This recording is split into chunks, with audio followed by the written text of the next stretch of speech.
semmoinen selkäjumppa ja nämä liikkeet on eritoten hyviä tänne alaselän alueelle. Ja useinhan alaselän kireydet ja kivut kertoo meille siitä, että koko lantion seutu ja takaketju kaikki on vähän jumissa. Liikkeet on turvallisia, voit tehdä niitä ihan rauhallisesti mielin, mutta jos sattuu, lopeta. Eli semmoinen kireyden tunne on ihan ok, mutta sattua ei saa. Okei, ota ensin joku tuki siitä ja lähde viemään sun rentoa jalkaa, polvea eteenpäin ja heilautat jalkaa taaksepäin. Pyri pitämään yläkeho täällä kohtalaisesti kuitenkin pystyssä, jotta se liike pääsee kohdistumaan tänne lantion alueelle. Rento heilautus, tämä ei ole mikään voimaliike. Toista esimerkiksi 8 kertaa. Käänny sitten toisinpäin. Ja sama juttu. Rento heilautus. Ja voit miettiä, kun tuut tänne polviasentoon, että ihan tuot lantio vähän eteenpäin.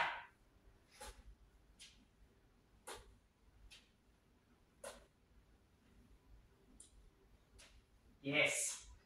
Sitten lähdet tekemään sama liike, mutta avaat täällä jalkaa aina tänne sivulle, kun tuut tänne eteen. Eli lantio ja jalka auki. Ja sitten taakse. Mä yritän olla tekemässä näitä ääniefektejä. Tanssitunnilla aina tulee vähän beatboxattua, mutta nyt on ihan hissukseen. Voit laittaa kyllä omaa musiikkia sinne taustalle, jos haluat. Hyvä. Sitten toinen puoli. Ja tässä yllättäen tulee kyllä heti lämpöä kehoon, kun näinkin yksinkertaisia liikkeitä tekee.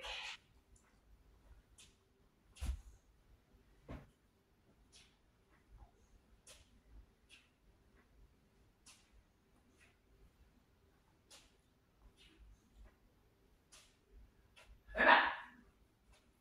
Sitten seuraavaksi lähdettäisiin ihan pyörittelemään lantiota. Eli ota sinne semmoinen hyvä, juureva asento. Jos lantion pyöritys on sulle ihan uusi juttu, voit lähteä miettimään, että käy lantiota ensin eteen, sivulle, taakse, sivulle, eteen, sivulle, taakse, sivulle. Ja siitä lähdet hakemaan sitä liikerataa. Voit tehdä ihan semmoisia rauhallisia, isoja, niin kuin piirtäisit lantiolla ympyrää. Ja sitten vähän pienempiä, rentoja liikkeitä. Ihanasti rentouttaa lantion. Ja toiseen suuntaan. Ensin isompia. Ja sitten vähän pienempiä. Meillähän me paljon istutaan ja ollaan paikoillaan, niin nämä tärkeät lihakset täältä saa vähän liikaa olla rauhassa ja siitä usein johtuukin moni vaiva. Sitten otetaan vähän tuota lonkan koukista, eli nyt sulla voi olla joku taso, mitä vasten sä teet, tai vaikka keittiön tuoli. Eli kato sinne hyvä nojaa ja lähde pienesti pompottaa niitä, saat sen venytyksen tänne lonkan koukista. Voit tehdä sohvaa vasten, sänkyä vasten. Jos tuntuu, että ei halua mitään niin koroketta vasten tehdä, niin saman asian voi tehdä täällä ihan lattialla. Näitäkin saisi oikeasti ihminen tehdä ihan joka päivä, kun se ihminen vaan muistaisi. Aina kun menee sohvalle, niin ensin tehdä muutama hyvää venytyksen. Yes. No sitten lähdetään tekemään semmoinen takaketjua avaava sarja, jossa viedään ensin kädet sivukautta ylös, leuka alas, kädet alas, yläkeho tulee tänne alas. Lähet kiipeämään tähän puoleen väliin, kädet tulee sääriä pitkin. Meet uudelleen alas ja käärit sieltä itsesi uudelleen ylös. Kädet menee alas leukarintaan, sykelletään puoleen väliin, alakautta ylös. Ja vielä kädet lähtee leukarintaan. Tuu puoleen väliin, ojenna pitkä selkä, alas ja sieltä käärit itsesi vielä ylös. Tehdään vielä kerran. Nauti sitä roikkumisen tunteesta ja ojennuksesta myös. Pakko tehdä vielä kertaa niin ihan. Ojenna. Alas. Ja vielä sieltä ylös. Hyvä. Sen jälkeen meidän tuttu syvä kyykky. Sehän on kans sellainen ihan kuningasjuttu, mikä ihan varmasti helpottaa lantion ja alaselän kireyksiä. Eli lähdet tästä näin aika reilu sellainen haara-asento, polvet kunnolla sinne ulkokiertoon ja lähdet täältä menemään alas. Ja jos tuntuu, että sun liikkuvuus jättää sut tähän, niin jää rauhassa tähän. Älä väkisellä vie sinne alas, että sit jossain vaiheessa pääset sinne kyllä. Voit saada kantapäät lattiaan ja sit siinä keinottelet, pyörittelet. Mietit, että saatko tuotua lantiota eteen ja taa. Sitten voitaisiin tehdä sellainen avaus tähän vielä, että tuo jämäkästi käsi sinne lattiaan ja lähde toinen käsi tuomaan ylös ja katse kurkistaa sinne mukaan. Ja tällä toisella kädellä voi ihan niin kuin vähän tukea sitä jalkaa, että se pysyy siellä paikalla. Ja monesti kun tehdään täällä jotain tällaista, niin ei huomatakaan sitä venytystä, joka siellä tapahtuu. Hyvä. Sitten. Hyvä. Saat pyllähtää sinne alas. Jos sulla on joku patja siellä, niin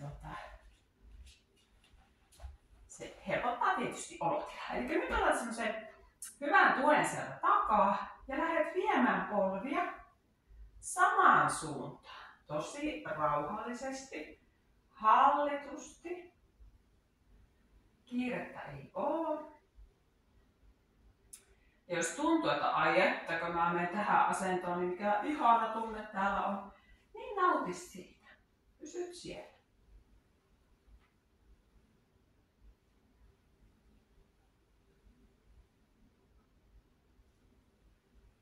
Ja kaikki mitä teet, niin tee aina ajatuksella ja tunnustele sitä kehoa ja kunnioita sitä, mitä siellä tapahtuu. Kaikki sellaiset kiireet ja rysäykset, niin unohdetaan kokonaan. No joo, tässähän tää taisi olla jo 6. liike. Eli nyt sitten voisit mennä selin makuulle. Ja nappaat siitä mennessä toisen polven syliin. Ja tää toinen jalka saa ihan rentona rötkyttää. Siellä auki kierrossa on jalkaperä ja keho saa olla ihan semmonen painava ja rento. Ja nyt vaan hengittelet.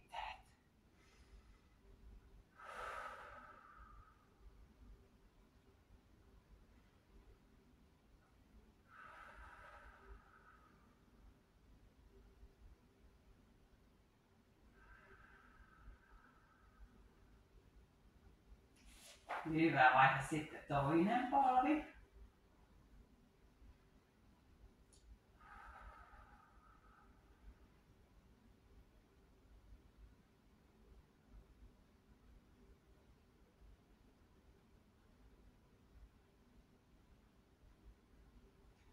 Tuo sitten molemmat polvet tänne sun patsaan päälle.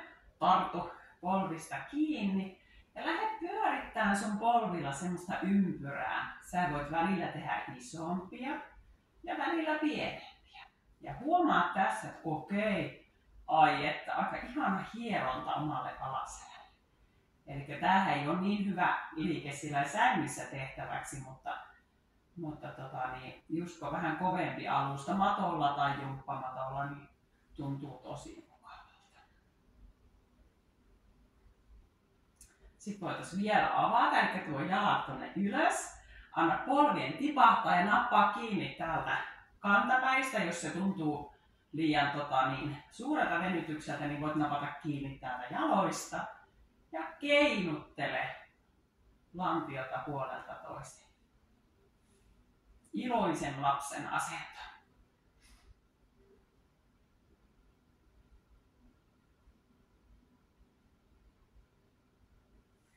Pakko ottaa vielä yksi, ei voi mitään. Eli tuo ihan vaan keho pitkäksi ja rennoksi.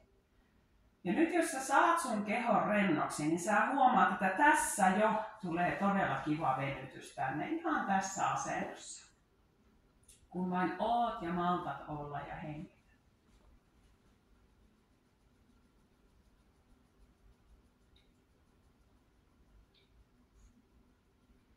Mieti sitten sun jalat yhdeksi nipuksi, kädet yhdeksi nipuksi. Vie molempia oikeaan, jolloin susta tulee vähän tällainen banaani. Nyt kun sä tässä banaaniasennossa rennosti, hei Patu, rennosti oot, niin huomaat taas, että lantion seutu sieltä Patuukin tuli venyttelemään. Tulitko sinäkin venyttelemään? Ja sitten tehdään sama toiselle puolelle, eli tuo varovasti keskelle. Ja sitten lähdet viemään nippuna jalat ja kädet sinne vasemmalle.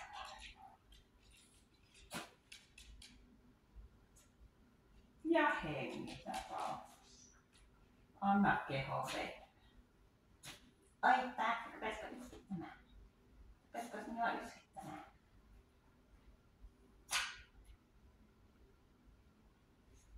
Oi et.